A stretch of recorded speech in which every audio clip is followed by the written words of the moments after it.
বাংলা ভাষা অনুষ্ঠানের আজকের পর্বে সবাইকে স্বাগত জানাচ্ছি। এই অনুষ্ঠানে আমরা আলাপ করে থাকি ভাষার বিভিন্ন দিক নিয়ে।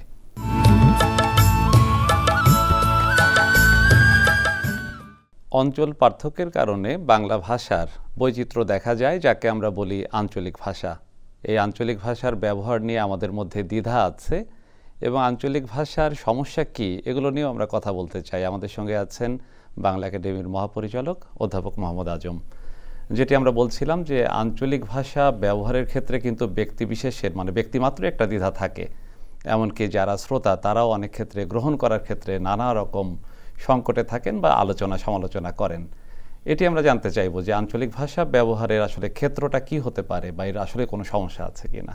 সমস্যা তো আছেই, যদি যে জায়গায় ব্যবহার করার কথা নয় সে জায়গায় ব্যবহার করা হয়।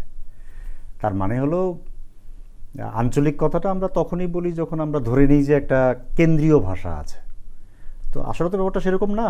সব ভাষাই তো একসময় আঞ্চলিকই ছিল, তার মধ্যে কোনো একটা বা একাধিক নানান ধরনের চর্চার কারণে, সময়ের পরিবর্তনের কারণে প্রধান হয়ে উঠেছে, প্রমিত হয়ে উঠেছে, আনুষ্ঠানিক হয়ে উঠেছে।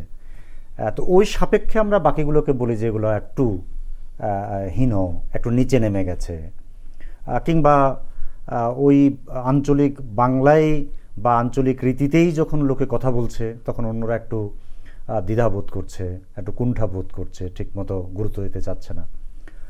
তাহলে দুটো ব্যাপার এখানে। একটা হলো যে যদি আমি যাদের সঙ্গে কথা বলছি এবং যে পরিবেশে কথা বলছি সেখানে যদি সবাই ওই আঞ্চলিক রীতিতে অভ্যস্ত হয়, যদি ওই আঞ্চলিক রীতি যেখানে চালু আছে সেই অঞ্চলে যদি সেই কথাটা বলি, তাহলে তো এটা নিয়ে দ্বিধার কোনো কারণ নেই।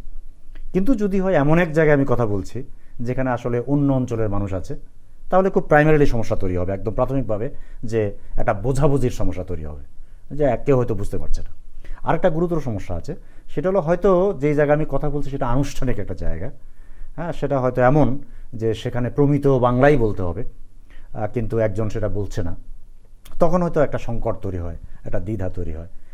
ফলে আমরা বলবো সাধারণভাবে আঞ্চলিক বাংলা নিয়ে বা আঞ্চলিক রীতি নিয়ে কোনো সংকট নাই, কিন্তু কোন জায়গায় ব্যবহৃত হচ্ছে সেই অনুযায়ী কিছু কিছু দ্বিধা এবং সংকটের ব্যাপার আসলেই আছে। এক্ষেত্রে আরেকটা প্রশ্ন যুক্ত করতে চাই যে শ্রেণীকক্ষে আমরা বলে থাকি যে প্রমিত ভাষার ব্যবহার শিক্ষকরা করবেন, বিশেষ করে বাংলার শিক্ষকরা যদি না পারেন সেটা অনেক ক্ষেত্রে আপত্তিকর ব্যাপার হয়ে দাঁড়ায়। আমরা কি বলবো যে শিক্ষার্থী তার প্রমিত ভাষা, একটা আঞ্চলিক ভাষা নিয়ে শিক্ষার্থী ক্লাসরুমে আসে বা শ্রেণীকক্ষে আসে, তাহলে শিক্ষকের কাছ থেকে বা স্কুলের থেকে সে আসলে প্রমিত ভাষা পাওয়ার জন্য অন্তত শিক্ষককে তার আঞ্চলিক ভাষা পরিহার করতে হবে কিনা? হ্যাঁ, আমি বলবো যে করতে হবে। যে কোনো বিষয়ের, যেটাকে আমরা বলি মিডিয়াম অফ ইনস্ট্রাকশন, মানে শিক্ষাদানের ভাষা, সেটা অবশ্যই প্রমিত ভাষা হতে হবে। বাংলার ক্ষেত্রে অবশ্যই প্রমিত বাংলা। আর বাংলা ভাষার ক্ষেত্রে তো বাংলা ভাষা এবং সাহিত্যের যে ক্লাস, ওটাতে তো এর ব্যতিক্রম হতেই পারে না। তার কারণ আমাদের খেয়াল রাখতে হবে যে শ্রেণীকক্ষে আসলে আমরা বাংলা বিষয়ে প্রধানত ছেলে মেয়েদের প্রমিত বাংলাটা শেখাই। পাঠ্যপুস্তকের মাধ্যমে তো একটা লিখিত বাংলার সঙ্গে প্রমিত ভাষার সঙ্গে সে যুক্ত হচ্ছে, একদম প্রধান কাজ। এবং যেটা কথ্য ভাষা, সেক্ষেত্রেও শিক্ষকের আসলে এটা একটি দায়িত্ব। একদম, এটা বাংলার শিক্ষকরা করতেই পারবে না, অন্য বিভাগের শিক্ষকরা যথাসম্ভব প্রমিত ব্যবহারের চেষ্টা করবেন, কিন্তু বাংলার ক্ষেত্রে সেটা একদম ক্ষতিকর।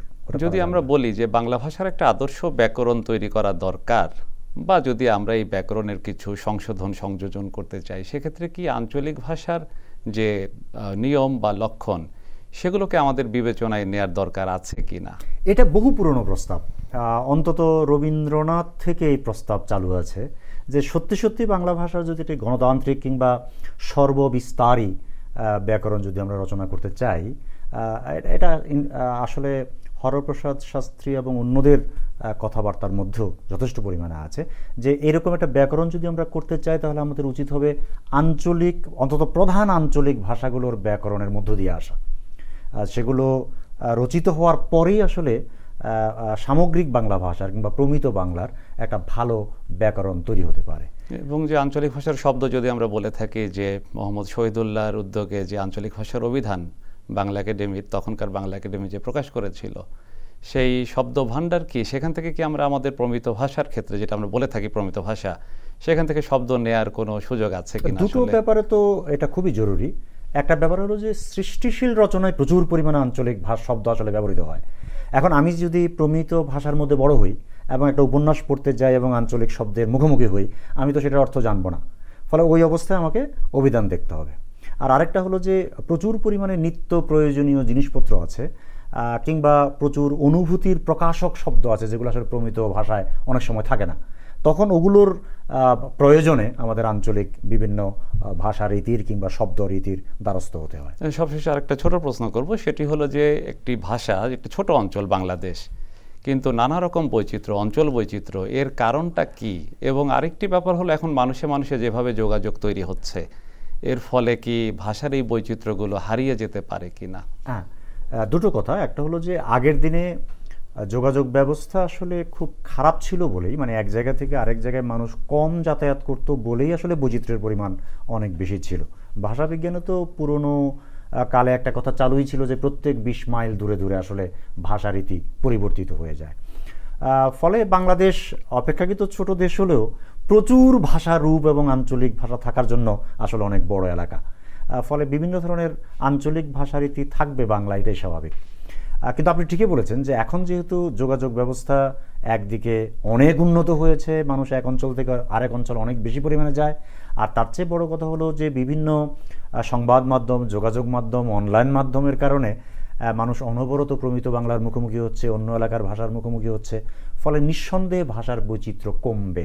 অসম্ভব নয় যে আগামী দিনগুলোতে আমাদের বহু আঞ্চলিক রীতি হারিয়ে যেতে থাকবে, পরিবর্তিত হতে থাকবে, এবং আঞ্চলিক রীতিগুলো অনেক বেশি পরিমাণে প্রমিত বাংলার বা প্রমিত ভাষার কাছাকাছি হয়ে উঠবে। আমরাও তাই মনে করি। বাংলা ভাষার নানা রকম বৈচিত্র্য আছে, অঞ্চলগত বৈচিত্র্য আছে, এমনকি আমাদের উপভাষাগত, যেটি হলো শ্রেণী পেশাগত ভাষার যে বৈচিত্র্য বা আরও নানা কারণে ভাষার বৈচিত্র্য তৈরি হয়, এগুলো প্রাতিষ্ঠানিক পর্যায়ে ব্যবহারের ক্ষেত্রে হয়তো কোনো কোনো ক্ষেত্রে আমাদের দ্বিধা থাকতে পারে, কিন্তু সামাজিক পরিসরে বা পারিবারিক ব্যক্তিগত পরিসরে এই আঞ্চলিক ভাষা ব্যবহারের জন্য কোনো সংকট বা কোনো সংকোচনের কোনো কারণ নেই।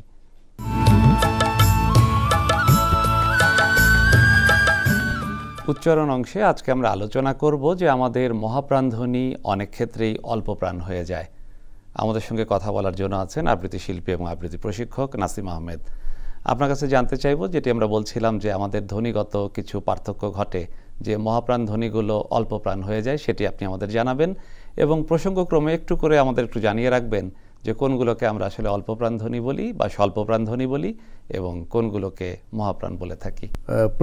প্রত্যেকটা বর্গের প্রথম বর্ণ স্বল্পপ্রাণ, ঠিক দ্বিতীয় বর্ণটি মহাপ্রাণ, অর্থাৎ ক এবং খ একটি স্বল্পপ্রাণ আর একটি মহাপ্রাণ। এইভাবে এটাই ভাগের নিয়ম। তো এটি না জানবার কারণে মহাপ্রাণ ধ্বনিগুলো স্বল্পপ্রাণ হয়ে যায়। না জানবার কারণে আমাদের এই উচ্চারণে বিভ্রাট ঘটে। যেমন ধরেন ঢাকা, ঢাকা ঢ মহাপ্রাণ ধ্বনি, উচ্চারণ হয়ে যায় ডাকা। অর্থাৎ বর্গের এটি চতুর্থ ধ্বনি ছিল, ট ঠ ড ঢ ঢ, সেটি হয়ে যাচ্ছে তৃতীয় ধ্বনি, ডাকা, ডাকা হয়ে যাচ্ছে। তারপরে ধরেন বিভাগ, ভ বিভাগ, এটা হয়ে যাচ্ছে বিভাগ। একইভাবে ভ হলো বর্গের চতুর্থ ধ্বনি, সেটি তৃতীয় ধ্বনি হয়ে যাচ্ছে। ঘর বাড়ি হয়ে যাচ্ছে গড় বাড়ি, ঘটা হয়ে যাচ্ছে গ। তারপরে ধরেন ঘোষণা হয়ে যাচ্ছে গোষণা, গ হয়ে যাচ্ছে, এটা স্বল্পপ্রাণ হয়ে যাচ্ছে। আবার ঝনঝন, ঝনঝন হয়ে যাচ্ছে জনজন। তারপর আমরা আসতে পারি ফাল্গুন, ফ মহাপ্রাণ হয়ে যাচ্ছে পালগুন, অঞ্চল ভেদে এটা হয়। তারপরে তীর ধনুক, এটা হয়ে যাচ্ছে তীর দনুক, ধ না হয়ে দ হয়ে যায়। ভাই বোন হয়ে যাচ্ছে বাই বোন। তারপরে ঘোড়া হয়ে যাচ্ছে গোড়া। এটি কি এ কারণে হয় কিনা যে যথেষ্ট বাতাস আমরা বের করছি না মুখ থেকে, তাই কি মূল কারণ কিনা? এটি মূল কারণ, এবং আরেকটি কারণ হচ্ছে আমাদের অজ্ঞতা। আমরা জানি না কোনটা মহাপ্রাণ ধ্বনি এবং কোনটা স্বল্পপ্রাণ ধ্বনি, এবং মহাপ্রাণ ধ্বনি উচ্চারণ করবার সময় যে বাতাসের একটু আধিক্য থাকবে, প্রাবল্য থাকবে, তা আমরা জানি না এবং তার প্রয়োগও করি না।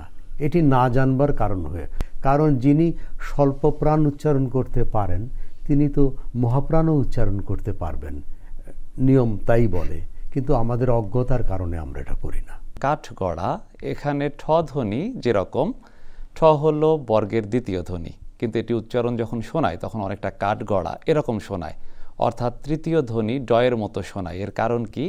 কারণ হলো কাঠগড়ার যে গ ধ্বনিটি রয়েছে তৃতীয় ধ্বনি, সেই গ ধ্বনির বৈশিষ্ট্য লাভ করে ঠ ধ্বনিটি। আমাদের আজকের আলোচনা থেকে আমরা দেখলাম যে উচ্চারণের ক্ষেত্রে যদি আমরা একটু সতর্ক থাকি তাহলে আমাদের মহাপ্রাণ ধ্বনিগুলোকে আমরা ঠিকমতো উচ্চারণ করতে পারবো এবং একইভাবে অল্পপ্রাণ বা স্বল্পপ্রাণ ধ্বনিগুলোকেও আমরা উচ্চারণ করতে পারবো।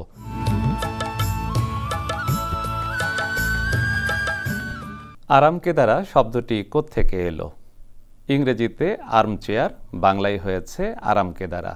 যে চেয়ারে বাহু বা হাতল আছে তাকে বলা হয় আর্ম চেয়ার। এই ধরনের চেয়ারে বসলে আরাম অনুভব হয়, এখান থেকেই মানুষের মুখে মুখে তৈরি হয়েছে আরামকেদারা। একই সঙ্গে আমাদের বলতে হয় যে শব্দগুলো বাংলা ভাষায় বা কোনো ভাষায় আগে প্রবেশ করে সেগুলোকে মনে হয় যেন নিজেদের শব্দ বা দেশি শব্দ। যেমন কেদারা শব্দটি অনেক আগে প্রবেশ করেছে, এই শব্দটি বিদেশি হলেও আমরা মনে করে থাকি এই শব্দটি আমাদের নিজেদের। আবার চেয়ার শব্দটি পরে প্রবেশ করার কারণে আমাদের কাছে মনে হয় যেন বিদেশি। ফলে ইংরেজি আর্ম চেয়ার শব্দটি বাংলায় আরামকেদারায় পরিণত হয়েছে।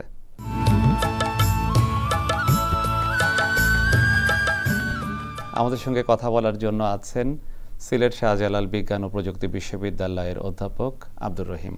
আপনার কাছে জানতে চাইব যে আসলে ভাষা পরিকল্পনা বলতে কি বোঝায় এবং বানান এর অংশ কিনা। ভাষা পরিকল্পনা বাস্তবায়িত হয় ভাষা পরিকল্পনাকারী সংস্থার দ্বারা। সংস্থা হতে পারে বাংলা একাডেমি, হতে পারে আন্তর্জাতিক মাতৃভাষা ইনস্টিটিউট, হতে পারে বিশ্ববিদ্যালয়, হতে পারে মন্ত্রণালয়। ভাষা সমস্যা সমাধানের ক্ষেত্রে যে ভাষা পরিকল্পনা করা হয় সেই পরিকল্পনা কোনো গোষ্ঠীর দ্বারাও হতে পারে, কোনো গোষ্ঠীর দ্বারা, যেমন আনন্দবাজার পত্রিকা গোষ্ঠী হতে পারে, আবার কোনো ব্যক্তির দ্বারাও হতে পারে, যেমন প্রমোদ চৌধুরীর একক প্রচেষ্টাতেই চলিত গদ্যরীতি অনেকখানি সফলতা লাভ করে। আর ভাষা পরিকল্পনার কে কয়েকটি ভাগে ভাগ করা হয়, তার মধ্যে প্রধান দুটি ভাগ হচ্ছে অবয়ব পরিকল্পনা, ইংরেজিতে যেটাকে বলে কর্পাস প্ল্যানিং, এটাকে কেউ কেউ বলছেন উপাদান পরিকল্পনা, কেউ বলছেন অঙ্গ পরিকল্পনা। আরেকটা হচ্ছে মর্যাদাগত পরিকল্পনা বা স্ট্যাটাস প্ল্যানিং, সেখানে হচ্ছে কেউ বলছেন এটা অবস্থান পরিকল্পনা, কেউ বলছেন ভূমিকা পরিকল্পনা। যাই হোক, এখন ভাষার যে অবয়ব অর্থাৎ চেহারা, এই চেহারার মধ্যে বা এই উপাদানের মধ্যে কি কি আছে, কি কি উপাদান আছে ভাষার মধ্যে? তার মধ্যে বানান তো আছে অবশ্যই। প্রথম হচ্ছে লিপি, তারপরে হচ্ছে বানান, উচ্চারণ, পরিভাষা, প্রতিবর্ণীকরণ, ব্যাকরণ, অভিধান, এরা সবই কিন্তু ভাষার অবয়ব পরিকল্পনার মধ্যে পড়ে। কারণ ভাষায় বানানে সমস্যা আছে কিনা, উচ্চারণে সমস্যা আছে কিনা, পরিভাষায় সমস্যা আছে কিনা, এই যাবতীয় সমস্যাকে সমাধান করার জন্য একটা প্রচেষ্টা চালানো, একটা সিদ্ধান্ত গ্রহণ করা এবং সেটা বাস্তবায়ন করা হচ্ছে ভাষা পরিকল্পনার কাজ। এখন এই পরিকল্পনা বাস্তবায়ন করার ক্ষেত্রে অনেক সময় রাষ্ট্রের উদ্যোগ নেওয়া লাগতে পারে, রাষ্ট্রের প্রশাসনিক উদ্যোগ লাগতে পারে। তবে প্রশাসনিক উদ্যোগ নিলেই যে সেটা সফল হবে এমন নাও হতে পারে, অনেক সময় সেটা ব্যর্থ হয়েছে। তুরস্কে প্রশাসনিক উদ্যোগ সার্থক হয়েছে, ফার্সি বর্ণমালার পরিবর্তে তুর্কি বর্ণমালা ব্যবহৃত হয়েছে, যদিও ল্যাটিনের উপরে নির্ভরশীল সেটা। তারপরে ভারতে হিন্দির প্রসার ঘটেছে, কিন্তু তামিলনাড়ুতে বা তো তামিল ভাষী অঞ্চলগুলোতে সেটা হয়নি, বিপ্লব হয়েছে, সেখানে শহীদ হয়েছে কেউ কেউ। রাষ্ট্রভাষা বাংলার জন্য আমাদের যে প্রাণদানের ঘটনা, সেটা কি ভাষার মর্যাদা পরিকল্পনার অংশ? পাকিস্তান আমলে কিন্তু বানান নিয়েও এবং বর্ণমালা নিয়েও অনেক কিছু সংস্কারের চেষ্টা করা হয়েছিল, ওটাও ভাষা পরিকল্পনার অংশ। কিন্তু এই রাজনৈতিক এবং প্রশাসনিক হস্তক্ষেপ জনগণের মতের বিরুদ্ধে যাওয়ায় এটা কিন্তু বাস্তবায়িত হয়নি। এবং আমাদের যে পাঠ্যপুস্তক বোর্ড তারাও কিন্তু আসলে বাংলা একাডেমির বানানেই এখন বই রচনা করে। ভাষার মধ্যে আছে গতি, ভাষার প্রতিনিয়ত পরিবর্তনশীল, কিন্তু নিয়ম বা নীতি যখন দেওয়া হয় তখন সেটা কিছুটা স্থিতিশীল। এবং বলা হচ্ছে যে ভাষার ভিতরে থাকতে হবে গতি এবং স্থিতি, এবং এই স্থিতিটা হবে কীরকম? ফ্লেক্সিবল স্ট্যাবিলিটি, নমনীয় সুস্থিতি। এক সময় লেখা হতো যেমন রানী বানান, রানী বানান র আকার মূর্ধন্য দীর্ঘ ইকার দিয়ে লেখা হতো। কেন মূর্ধন্য লেখা হতো? কারণ এটা হচ্ছে নত্যবিধি অনুসারে র এর পরে মূর্ধন্য হয়। কিন্তু পরে দেখা গেল যে এটা সংস্কৃত শব্দ না, সুতরাং এখানে নত্যবিধি প্রযোজ্য না, ফলে দন্তন্য রানী হয়ে গেল র আকার দন্তন্য দীর্ঘ ইকার। কিন্তু তারপরে বাংলা একাডেমির নিয়মে হওয়ার পরে দেখা গেল যে রানী যেহেতু অতৎসম, এর মধ্যে তো দীর্ঘ ইও চলে না, তাহলে রানী হয়ে গেল র আকার দন্তন্য ঋষিকার। এরকমভাবে যেমন ছিল ইংরেজি শব্দের ক্ষেত্রে ছিল, যেমন ছিল ডিন বানান বা গ্রিন বানান, এগুলো আমরা দীর্ঘ ইকার দিয়ে গ্রিন বানান ছিল মূর্ধন্য এক সময়, ওই যে নত্যবিধির কারণে ছিল। ডিন বানান ছিল দীর্ঘ ইকার দিয়ে। এটা ছিল কিন্তু কারণ ছিল যে কলকাতা বিশ্ববিদ্যালয়ের নিয়ম ছিল তদ্ভব শব্দের মূলে যে উচ্চারণটা আছে সেই উচ্চারণটাকে বজায় রাখার জন্য বানানেও সেটা থাকতে হবে। যেমন পূর্ব ছিল, পূর্ব থেকে আসছে কীরকম? পূব, পূব পয় দীর্ঘকার ব ছিল পূব, এই পূবের সঙ্গে আলি যোগ করে হয়েছে পূবালি, এবং এই আলি কিন্তু দীর্ঘইকারই ছিল। কিন্তু বাংলা একাডেমি এসে কি দেখা গেল যে এটা আর দীর্ঘইকার চলে না, এটা যেহেতু অতৎসম শব্দ, আলি দীর্ঘইকার চলে না, এবং পূব আর দীর্ঘইকার চলে না, পূব হ্রস্বকার হয়ে গেল। এই যে বানানের পরিবর্তনগুলা, এই পরিবর্তনগুলো তো আসলে ভাষা পরিকল্পনার মাধ্যমেই হয়।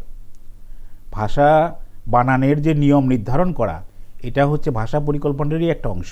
এবং আমরাও সেটাই মনে করি যে বানানের একটি যদি স্থিত রূপ যদি আমরা দেখতে চাই, তাহলে প্রাতিষ্ঠানিক একটি উদ্যোগের প্রয়োজন রয়েছে। আমাদের দেশে পাঠ্যপুস্তক রচনার ক্ষেত্রে এবং অন্যান্য ব্যবহারের ক্ষেত্রে বাংলা একাডেমির বানান অনুসরণ করা হচ্ছে।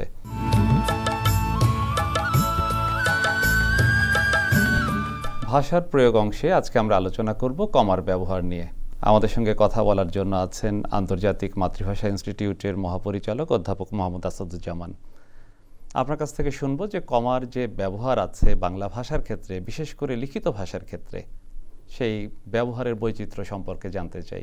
আমাদের জ্যোতি চিহ্ন যেটা বা বিরাম চিহ্ন বলি আমরা, এটা তো শুরু হয়েছে ব্যাপকভাবে 19 শতকে, 19 শতকের গোড়া থেকে। 19 শতকের গোড়া থেকে, বিশেষ করে ঈশ্বরচন্দ্র বিদ্যাসাগরের মাধ্যমে আমরা জানি যে প্রাচীন বাংলায় ক্ষেত্রে দেখেছি, বা চর্যাপদে শ্রীকৃষ্ণ কীর্তন বা মধ্যযুগের সেখানে কিন্তু একদারি দুই দারির প্রচলনটা বেশি ছিল, এবং তখন যেহেতু সব কবিতা ছিল একদারি এবং দুই দারিতে ছিল কাজ হতো। আর যখন গদ্যের আবির্ভাব হলো 19 শতকে, তখন এই মাত্রাটা বাড়লো এবং ঈশ্বরচন্দ্র বিদ্যাসাগরের হাতেই সেটা বিকাশ লাভ করলো। 1847 সালে বেতাল পঞ্চবিংশতি এই গ্রন্থের মাধ্যমেই কিন্তু তিনি এই দাড়ি, কমা বা অন্যান্য যে এই প্রচলন করলেন বেশি আর কি এই বিরাম চিহ্নের। এই জ্যোতি চিহ্নের মধ্যে কমাটা গুরুত্বপূর্ণ, কারণ আমরা যখন কথা বলি, কথা তো আসলে অনর্গল একজন বক্তা কিন্তু কথা বলতে পারে না। এবার যদি ওইভাবে কথা বলেনও তাহলে অর্থ হয়তো শ্রোতা বুঝবেন না। এই জন্যে এই যে থামতে হয় মাঝে মধ্যে, এই থামাটাই তো আসলে জ্যোতি চিহ্ন। সেটা লিখিত ভাষার ক্ষেত্রেই সেই বিরাম চিহ্নের ব্যাপারটা আসে, খুবই গুরুত্বপূর্ণ। বিরাম চিহ্ন নিয়ে সব ভাষায় আছে। আমেরিকায় একজন ব্যক্তি জেফ রুবিন, উনি একবার চিন্তা করলেন যে এই জ্যোতি চিহ্নের ব্যবহারটা বিশ্বে ছড়িয়ে দিতে হবে। এই জন্য 2004 সালে তিনি একটি দিবস ঘোষণা করলেন, 24শে সেপ্টেম্বর প্রতি বছর। 2004 থেকে প্রতি বছর 24শে সেপ্টেম্বর বিরাম চিহ্ন দিবস পালন হয়ে আসছে। এটা যদিও আমাদের দেশে তেমনটা পরিচিতি লাভ করেনি, কিন্তু ইংরেজি ভাষীদের মধ্যে এটা দেখা গেছে তারা পালন করে।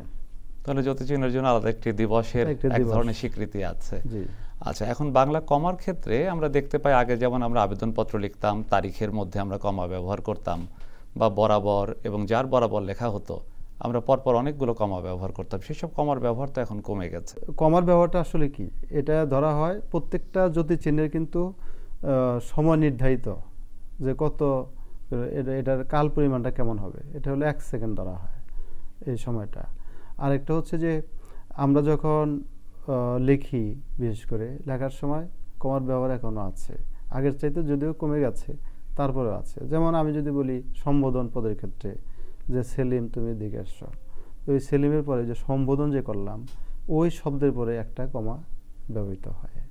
তো এরকম অনেক বিষয় আছে। আমরা ঊর্ধ্ব কমা ব্যবহার করি যখন ইনভার্টেড কমার মধ্যে কোনো কিছু থাকে, তার আগে কিন্তু আমরা একটা কমা ব্যবহার করি, ওখানে কমা ব্যবহার করতেই হয়, না হলে অর্থটা পরিষ্কারভাবে বোঝা যায় না। কমার ব্যবহারটাই এখানে স্বাতন্ত্র্য, এবং বলা হয় যে বাংলা ভাষায় দাড়ির পরে কমার ব্যবহারটা সবচেয়ে বেশি জ্যোতিচিহ্নের মধ্যে। তো কাজেই অনেক ব্যবহার তো আছে কমার। বিদ্যাসাগরের আমরা দেখব যে তার যে বেতাল পঞ্চবিংশতি গ্রন্থের কথা বললেন, সেখানে প্রচুর কমার ব্যবহার ছিল, অর্থাৎ একটু একটু যে আমরা বিরতি দেই মুখের কথার ক্ষেত্রে, লেখার ক্ষেত্রে তার প্রায় পুরোপুরি প্রয়োগই বিদ্যাসাগর করেছেন। আজকের দিনে কিন্তু আমরা প্রত্যেকটা বাক্যে এত কমার ব্যবহার করি না। না, এটা তো ভাষার একটা স্বাভাবিক গতিশীলতা, ভাষা তো পরিবর্তন হয়, ভাষা পরিবর্তন মানেই তার যে গঠনের পরিবর্তন সেটাও হবে। যেমন এখন যে ভাষা আমরা ব্যবহার করছি সেটার গতিশীলতা অনেক বেশি আগের চাইতে। প্রমোদ চৌধুরী যখন 1914 সালে সবুজপত্র পত্রিকার মাধ্যমে সাধু ভাষার পরিবর্তে চরিত রীতির প্রবর্তন করলেন, তখনই তো আসলে এই জ্যোতিচিহ্নের ব্যবহারটা আমাদের লক্ষ্য করা গেল। এবং বেতাল পঞ্চবিংশতিতে যেভাবে এই কমার ব্যবহার বলুন, জ্যোতিচিহ্নের ব্যবহার, তা থেকে আমরা এখন অনেকটাই কমে হ্রাস ব্যবহার দেখতে পাচ্ছি। এটা একটা ভাষার বৈশিষ্ট্য। ভাষা কখনোই কোনো জায়গায় স্থির থাকে না, কাজেই ভাষাকে তো আসলে ব্যাকরণ অনুসরণ করে। ঠিকানা লেখার ক্ষেত্রে অনেক ক্ষেত্রে আমরা কমার ব্যবহার আগের চেয়ে কমিয়ে দিয়েছি। হয়তো 49 কোনো একটা সড়কের নাম, আগে একটা কমা ব্যবহার করতাম, এখন এগুলো বাদ দিচ্ছি। এগুলো কি ভুল বলবো কি না? না, ভুল না, এটা একটা আমি বলবো যে লেখার ধরন, একটা লেখার বৈশিষ্ট্য। ওখানে কমা দিলে যে ভুল হবে তাও না, আমরা হয়তো একটু ফাঁক রেখে বা স্পেস দিয়ে একটু ফাঁকা রেখে তারপর আমরা এটা ব্যবহার করছি, সেই জায়গাটা তো হতেই পারে। বাংলা ভাষা অনুষ্ঠান আজ এ পর্যন্তই। আমাদের পরবর্তী অনুষ্ঠান দেখার জন্য অনুরোধ রইল।